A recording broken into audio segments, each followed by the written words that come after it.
You are now checking out The Win Podcast, where the everyday people are the celebrities. So let's get to know them. Who are you? Who am I? That's a great question, you know. Some days I have no idea who I am. But I'll tell you, I'm a comedian. I identify with being a comedian a lot. But I'm not just a comedian. I'm a web developer. I'm a writer. I'm a lover. I'm a passionate person. And I'm still discovering who I am. What made you want to go into comedy? You know, that you saw something, or whether, I don't know, maybe you inspired by someone or something that you was like, this is it, I want to try to do that. I'll tell you exactly. When I was a kid, I used to watch The Honeymooners. And they used to come on at 11 o'clock on Channel 11. And I never missed an episode. And I loved The Honey. For some reason, I loved The Honey. I don't know what it was. When I was a kid, I used to watch a lot of black and white stuff. Dick Van Dyke, Honeymooners, those types of comedy shows. And I really connected with Jackie Gleason. It's really strange to say. But like when I was a kid, I'd go to school, I'd come home and eat dinner and hang out with my friends. And then at the end of the night, I would end it with The Honeymooners. And something about him really inspired me, and I knew from a very early age I wanted to be a comedian. Very early.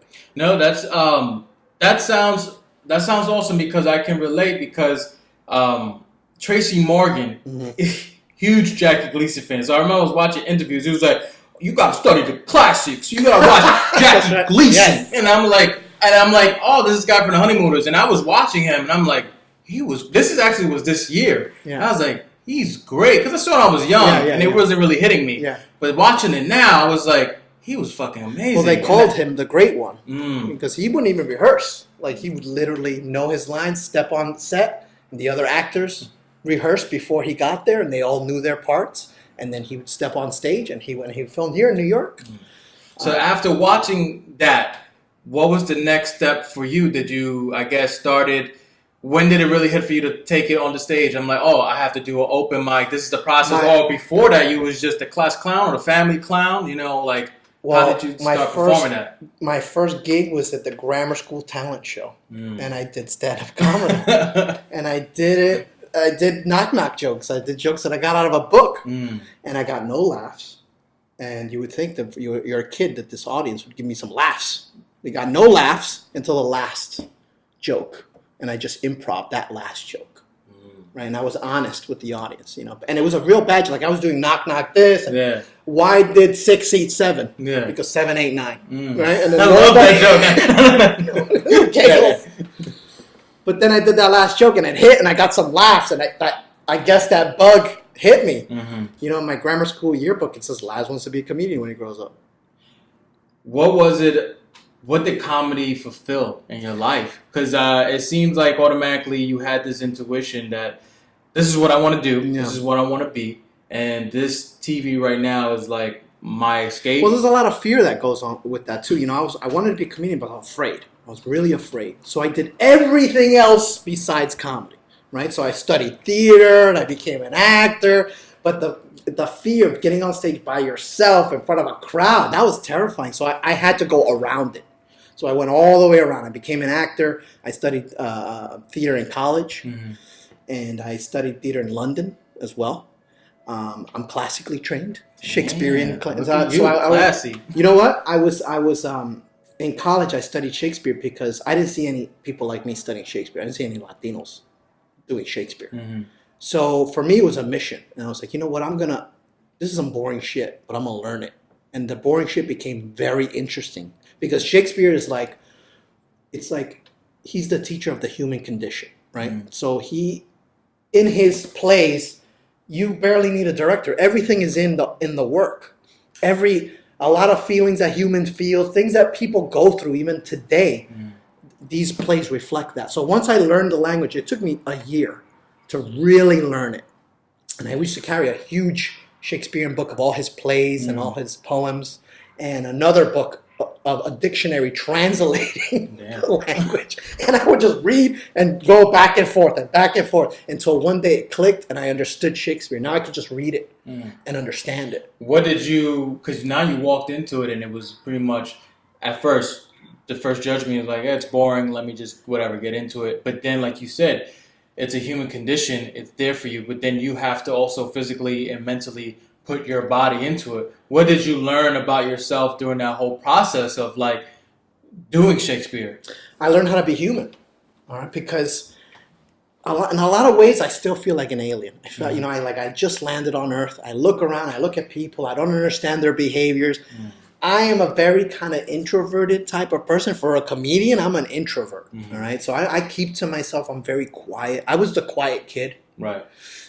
So I was very, it was hard for me to be an extrovert and to be a people person. And my parents were very much people. They would interact, parties. I was never that type. I was always very quiet, So Shakespeare kind of took me out of my comfort, and acting in general took me out of that and taught me how to be a human and kind of like put myself out there and connect with people. And I think that's my journey, right? Is to learn to be human, I guess, for lack of a better way of saying it. You said early on that you were saying these jokes and it wasn't getting laughs, but the one laugh that really connected to you was when you improv and you was yourself. How long did that take for you to reach that level where I've been doing comedy for some time and I probably was sugarcoating certain things I was on stage, but now I'm going to start writing about myself and my life and then present that? Well, I'll tell you, when I was a kid, I wish I would have taken that lesson a little better, because it took me a good 10 years to find my voice. Like, just to find a voice in comedy. It took me 10 years coming up in New York City. And then I moved to LA. And I was doing very well. But even today, I'm still growing and learning in comedy. It's never done. But it took me, and I've been doing comedy for 19 years now. And I feel like in the last 2 years, I'm actually being more honest with my audience, and I'm talking to them and not trying to make them laugh. I'm just talking to them. What made that change, that shift? Was there an epiphany? There was an epiphany. And the epiphany was step by step. It was meeting people like yourself, meeting people like Guru Enlightenment, who's my spiritual teacher, who took me out of my comfort zone and challenged me. People, I've learned from people, basically. How to grow, how to be a person, and I still struggle with it. I'm a very private person. I'm not gonna say I hate, but I dislike most people. Right. I don't like people. I like the person. I like sitting here with you as a person, knowing you. Right. But people in general, crowds, things like that, I don't like that. Isn't that weird? Because I can relate with you, right? Yeah. For me, there's two sides of me. There's a couple sides of me, but there's two main sides of me that one side people will see a lot, the person on stage, energetic, funny, at times talk about deep stuff. Yeah. Then there's the other side at home, I'm very quiet, I'm very reserved, listen to like all types of music, but downtime. And I explained this in a previous episode that, my wife had to get used to that because she never saw that. And she used to ask, everything okay? It's like, yeah, everything is fine. I'm actually fine. Really funny. I'm good. So because I would make people laugh, I will be this part of Rick in that world, but no one sees me when I would walk home when I used to live in the basement in the Bronx, and everything is silent. There you go. So, and I have either classical music on or something like that, but I'm chilling. I'm fine. Yeah. I'll probably watch something, dying laughing, and then I'm like, it's time for bed. That's so funny because we share that. I'm a big music lover, and like I'll go and I'll do a show in front of 100 people, and then I'll go home alone. I live alone. I have one cat, and I listen to music and I watch. And people would tell me all the time, they'd be like, "Oh, aren't you lonely? No, I'm not. Yeah. I don't have that need. Maybe that's why I feel like an alien. I don't have. So a lot of it would affect my relationship because they would see this charismatic person on stage. Right. And you find out I'm really boring. Right. It's like in real life. They call you like you're an old person. I was like, I like to be home. I'm like, everything I have that makes me happy is home. And then the other thing that's making me happy is on the stage. And I like mingling with people, but that has a limit because I'm like, whew, I want to go home now because that was a little draining. Exactly. And it's fine. At the same time, we observe people as like, I don't get it sometimes when they're doing certain things.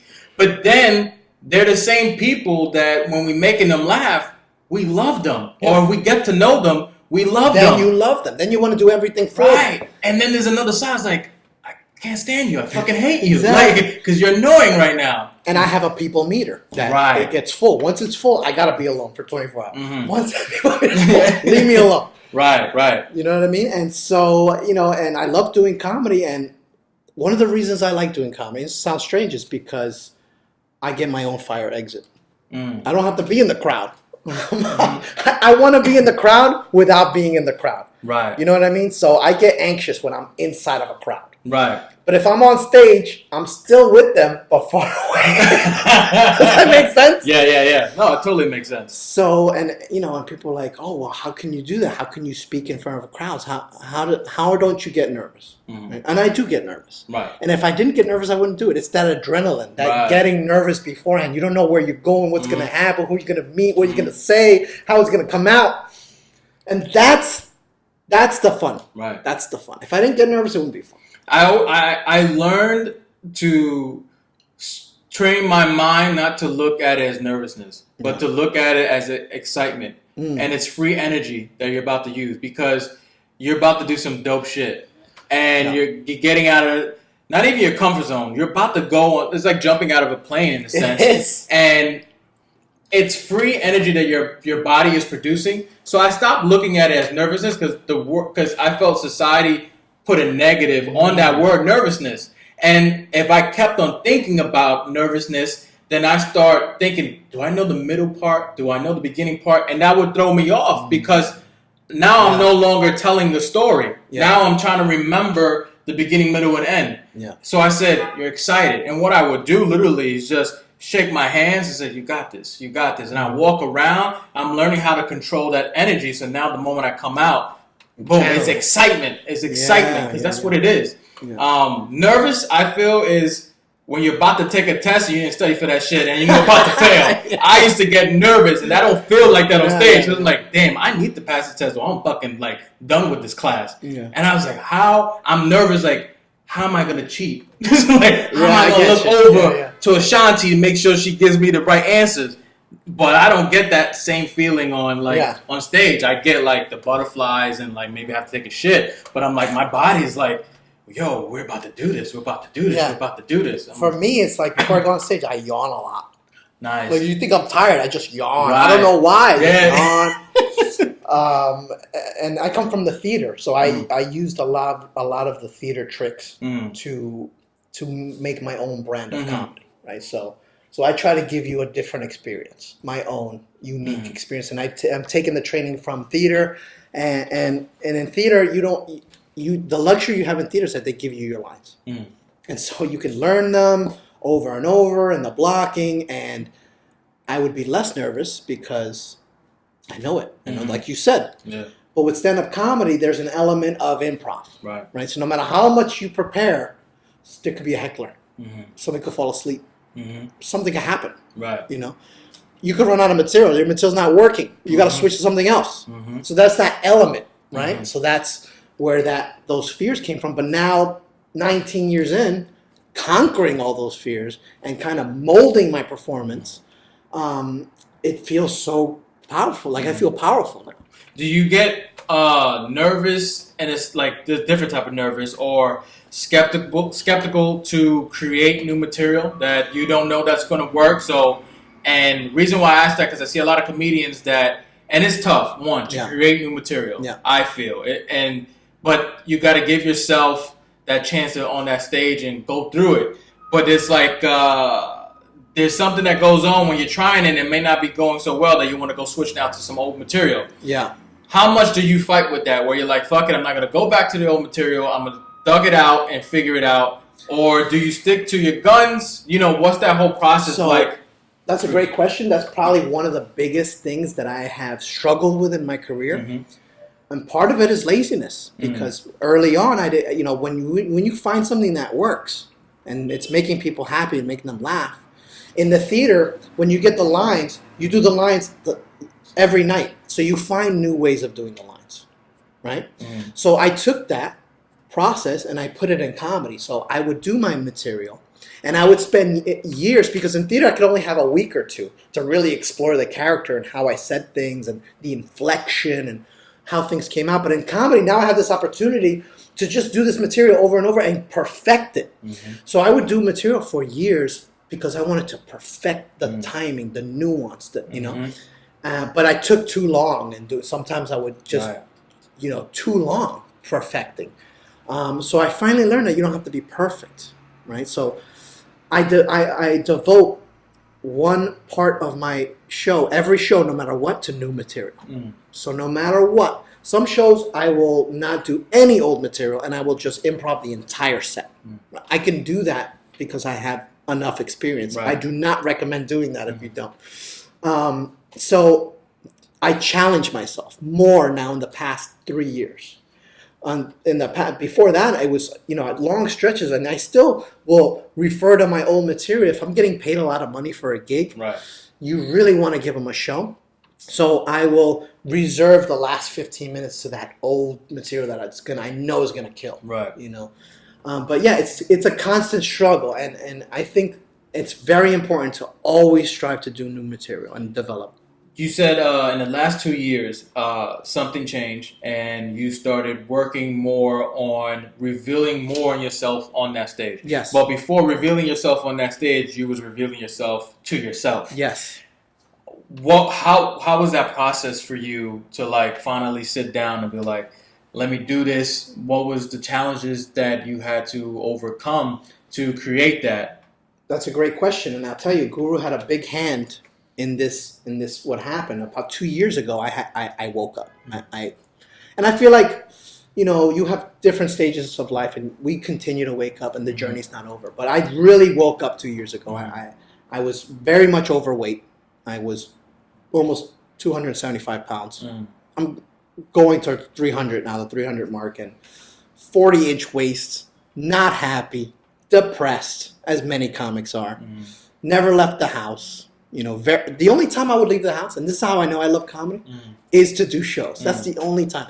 Now, someone that's fat and depressed and looks in the mirror and doesn't see a person that they like, for you to go out there and stand on stage and make people laugh anyway is doubly as hard, right? But it was the only thing I had, right? It's the only thing I had left. So I hung on to that. And I was doing comedy, but I wasn't doing it very well, right? And doing it so long, I can give you the illusion like I'm really doing well, right? So I wasn't. So I finally woke up, and it was a trip to California that made me wake up, and it was meetings with Guru. I went to California for a wedding, and it was my cousin's wedding. And this was like my 5th wedding going alone, right? And then I remember a couple months before going to this wedding, I remember being on stage at a country club, a very fancy country club, and it was a sold-out show. And after the show, I would do a meet and greet, which I don't like doing meet and greet. Now I do, but before when you're depressed, you don't want, you want to go straight home, right? Make people laugh, go home. Right. So I would do this meet and greet, and they're like, "Oh, we were laughing because your belly's so big." And it was a comment they said, and that comment really hit me. I was like, these people are laughing at me, right? Not with me. You know what I mean? So when I took this trip to California, I kind of had an epiphany that I was like, I really got to change my life. I really got to, I'm in this beautiful place, this beautiful people, my beautiful family. I really need to take care of myself and do something. And so I decided to stop doing comedy at that moment. I said, you know what? I have to put this down. And I put it down, and it was the hardest thing, man, to do, right? Because this is something I've been doing for almost 20 years, and it's the only thing that kept me going, was comedy. Well, yeah, because you used it as a clutch. You used it as a pill to take it. And then when the high went down... And I had a lot of success in L.A., and I had and I made a lot of mistakes when I lived in L.A. And I was moving up, and the thing about L.A. is that the higher you move up, the more enemies you make. I don't know what... Maybe that's not the right word, or the more people are just... No, enemies, jealousy, all that. Because everyone... And I'm like a sponge, right? I'm taking if you say something to me, I take it to heart. And it'll stay with me for a while. So just like positive affects me, negative, same thing. I'm like a sponge, right? So I was in California, and I was driving down the road after the wedding. I was a designated driver. No one wanted to drive with me. So I'm driving back on this highway alone. There's no cars in front of me. There's no cars behind me. I remember thinking, I'm alone on this road. Right. And I came upon these fire trucks out of nowhere, out of the blue. All these police lights and fire trucks. There had been somebody dying at the side of the road, and they were giving him CPR, and he literally died in front of me. And it kind of like something snapped. And I went home, and I went straight to the doctor, and I went to work, man. I started working out, and I started eating right, and I started with blueberries. Well, his death was your revival. Yeah, man. Something said to me like, you got to do something. Well, I think it was a glimpse into your future. Yeah, maybe it was. What if you're alone in this road? Already symbolism of how you've been feeling, and then as you continue to go down this road, what do you see at the end of this? And the lonely, empty road was death. Mm-hmm. So you had either choice: you're either going to keep on this road and then end where this guy was at, or you're going to use this as a blueberry revival. Yeah, and I say blueberries. I started with blueberries because I had really high blood pressure, so I Googled how to lower blood pressure, and blueberries came up, and I started simply with blueberries, and I built from there. And so that's why I say I always start with blueberries. But yeah, man, it was the toughest thing I've ever done in my life was lose 100 pounds. That was the toughest thing I've ever done. What did you learn about yourself in that process of losing? Because now you're pretty much going cold turkey. Yeah, you left. You get the message. You saw what could happen to you. Then you have this epiphany where you're going to make the changes. You no longer have the comedy as a pill that will give you this high for a couple hours and then go back home to how you were. Now you're really stuck with yourself, and now you are battling not only your depressing mind state, but also your physical health. Yeah. So there's two battles, big demons you're fighting right now. In the end, you overcame it, of course. How was that a whole journey for you? What you was learning through in those whole tough moments? Because I could imagine this moment's like, fuck this. Let me go back to eating the shit I want to eat. Yeah, exactly. And you know what? I had tried losing the weight for many years, eating real shitty lean cuisines and just like, what changed was that I finally believed in me, and I realized how strong I was. Right. So once I started believing it, then everything changed. Then finally, and your body will fight you, man. Your body, your mind, right? Because when you're in a deep depression, your body fights you. Your mind fights you. Oh, eat this cream pie. Yeah. You'll feel better. And so it's very easy to go back to the cream pie, but I looked in others for inspiration, like yourself. You constantly post positive messages online. Believe it or not, I read those messages, and believe it or not, like a sponge, every day. If you surround yourself with positivity, it'll help you. And I think that's an important point to make here. If you're depressed or if you're feeling like shit, you're alone, I understand that. But also, it's important to start filling your life with positive things, with exercise, eat a good meal, look at images that are positive, hang out with people that reinforce that. And the spiritual group is a big help in that. Even though I've still remain to be a private person. As you know, I'm the person that's always on the outskirts. And I come in for the party a little bit, and I come in, and I'm out again. And I mean, I think there's nothing wrong with that because that's your personality. You know what I'm saying? That's not. I don't think you're no longer doing that because you're trying to hide something. And before, yes. But now it's different. It was like, I want to go home. Once I do what I have to do, I want to go. That's a personality trait now of yours that you no longer want to, use it as a disguise or whatever. You still mingle, you still do that now, you still say what's up to people. Well, now I'm a completely different person, and I'm out and about all the time now, and I'm no longer afraid, or I got over my depression, so now I can see the good in people. I'm still a cynical person, but I was a very cynical person. I'd be like, let them pollute, let the world die, who cares? Fuck up, I wouldn't care. Even coming here on the one train, it's like, where all these people come from? It's the one trip. We're on 112th Street. There's still people. Yeah. Yep. And I'm just like, but at the same time now, I can see the good in people, right? I can see their light, right? And I'm interested in people. Like, when I do comedy, it's no longer for me, right? I was being selfish for me. Now I do comedy for them. Like, I really want to reach out, and I stay behind in shows because I want to meet you and I want to know your story. I think a big part of that because you started seeing, you said that you started seeing the light in other people and being interested in them, and the big switch of that is because you started seeing the light in yourself. Yes. You started being interested in yourself first. So by you allowing to see yourself first in those different stages and levels with layers that you have within yourself, you can now see it in others. So you be like, that's really profound, man. And you're like, oh wow, like he's still an asshole, but man, he got some good qualities. Exactly. And I'm an asshole too. Yes. So we can relate. And that was a big thing also. It's like realizing that I'm an asshole and accepting that and kind of be like, okay, well, what can I change within myself? Instead of saying, well, the world this. Yeah. Now it's like, what can I do? The world's still gonna blow up, but there's some good people. Yeah, exactly. Right? So it's like there's a positive thing in the end. Yeah. We're all gonna die, but I'm still gonna meet these people before they die. Yeah, and something that's so freeing is not trying to be perfect. Right? It's really freeing, and something that also very freeing is not trying to be famous. Right? Yeah, not trying to like be rich and famous. Right. In a way, it's a very scary prospect now. So now that I'm healthy and I'm confident and I feel good in my own skin, that is such a big reward that I am so content. And every day I'm so thankful that hole is now full. Yeah. There's still other holes, right, that I need to fill, like a relationship hole. Right. But I'm in such a better place. It's so funny because when me listening to your story, comedy.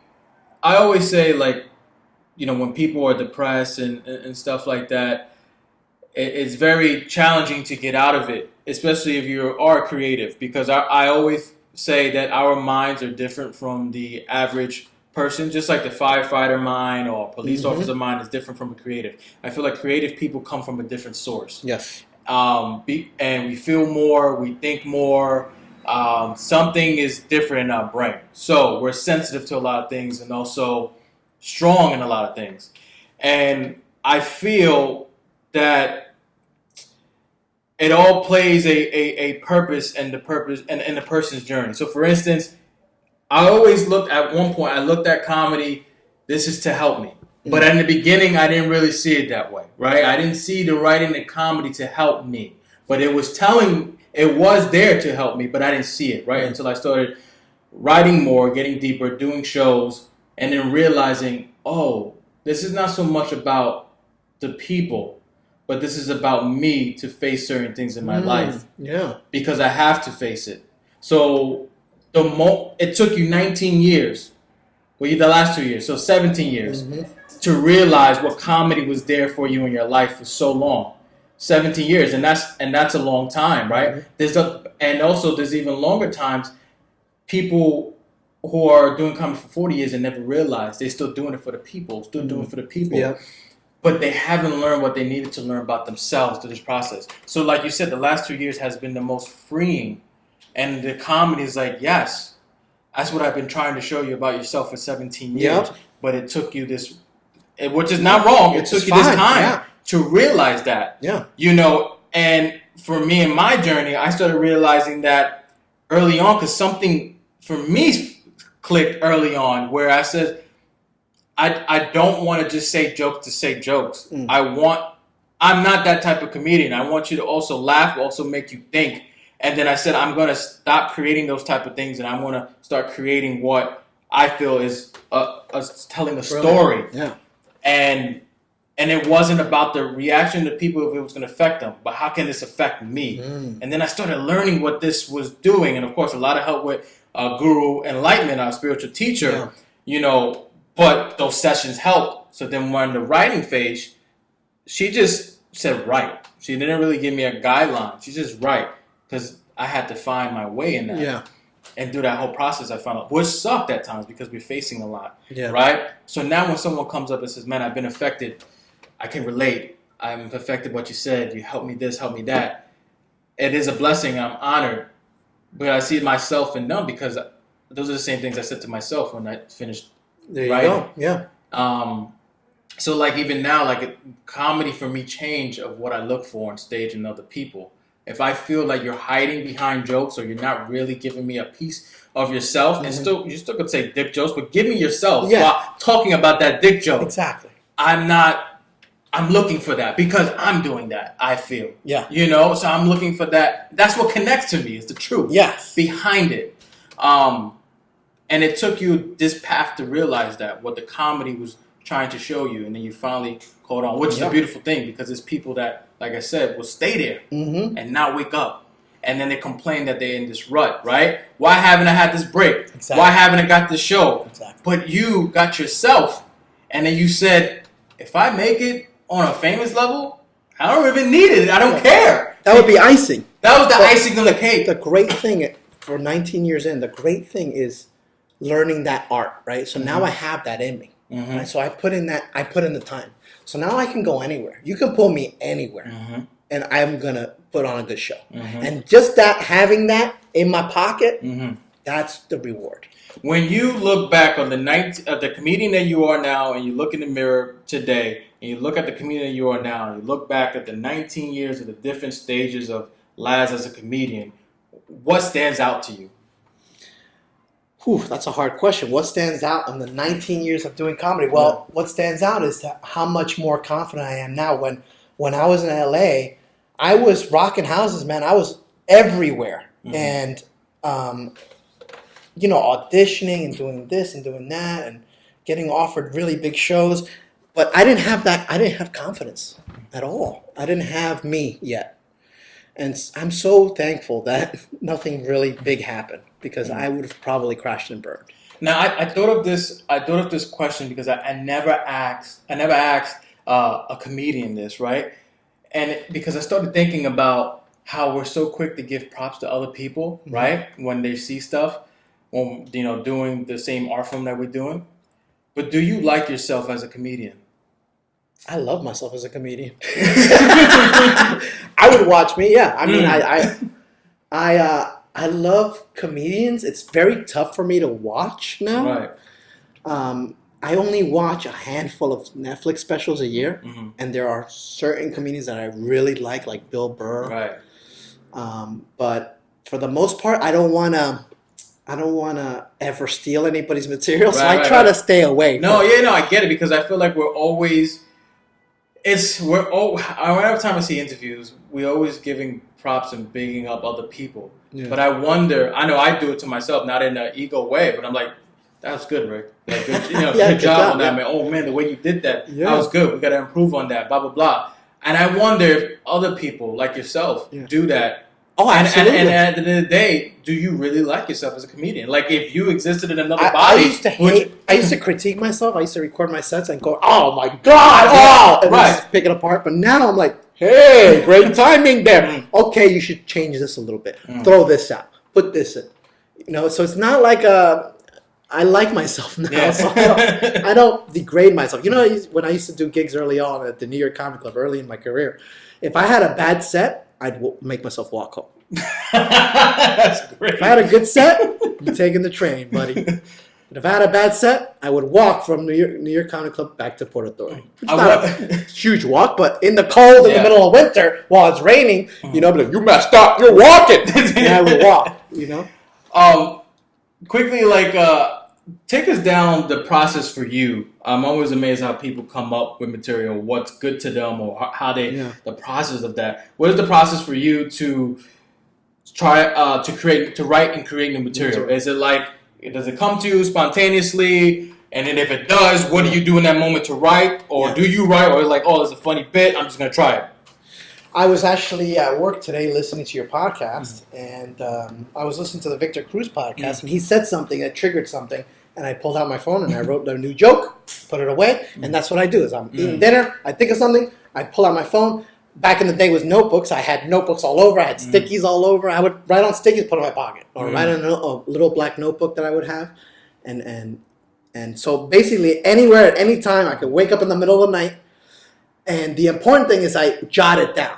Because if I don't, I will be so mad at myself later, And so that's what I do. And then I'll write a line or I'll write a subject. Or like right now I'm working on the 80s. I'm working on this whole bit about my childhood. So I have an 80s section. So anything I think about, I have conversations with people. I'll say, hey, do you remember this from the 80s? Remember when we had phone cords and we used to one big long phone cord? Did you have that in your house? And you used to take a shit on the phone with the phone cord? Yeah, and then they would mention that, and then that gave me a new something new. Smart.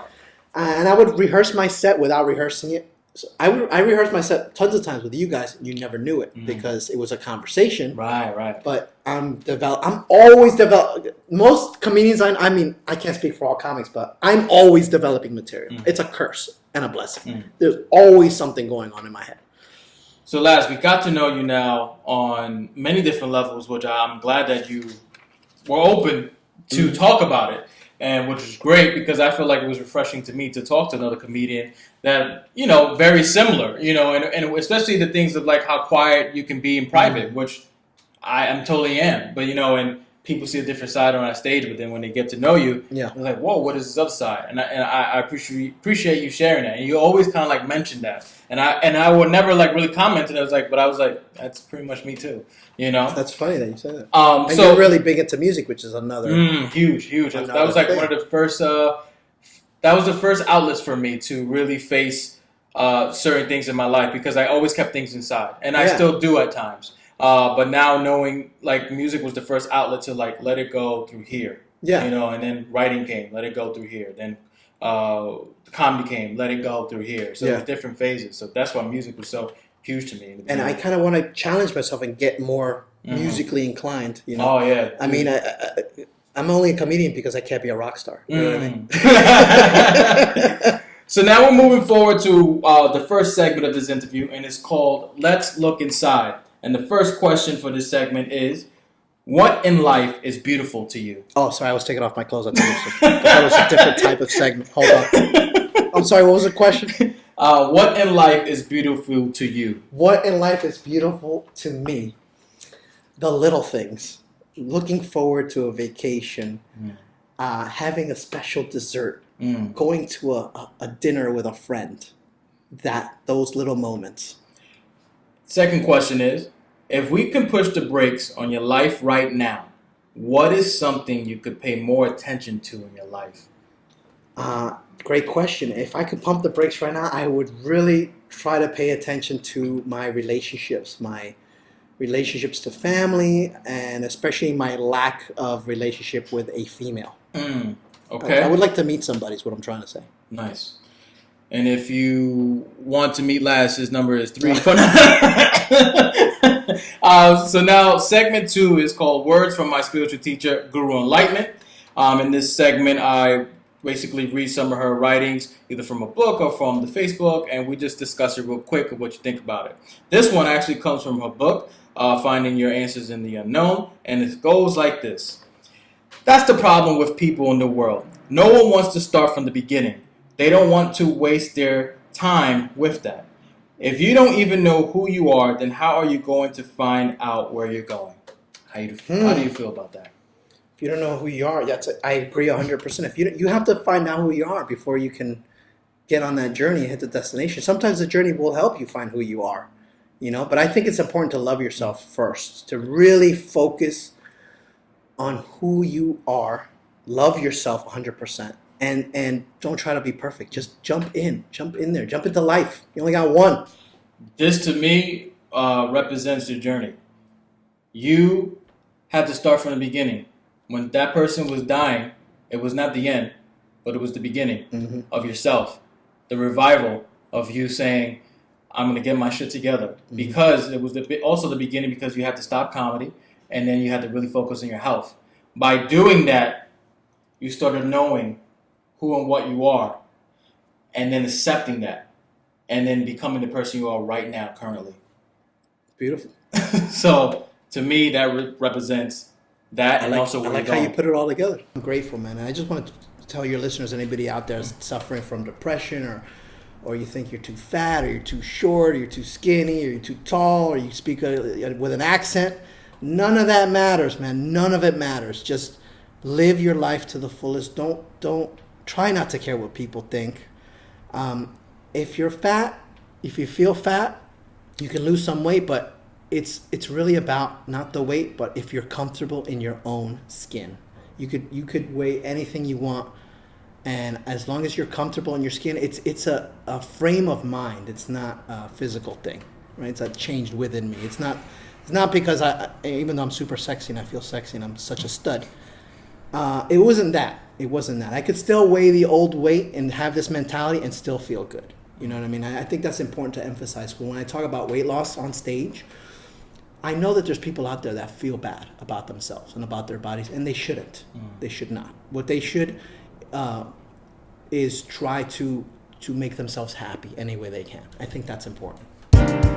You are now checking out The Win Podcast, where the everyday people are the celebrities. So let's get to know them.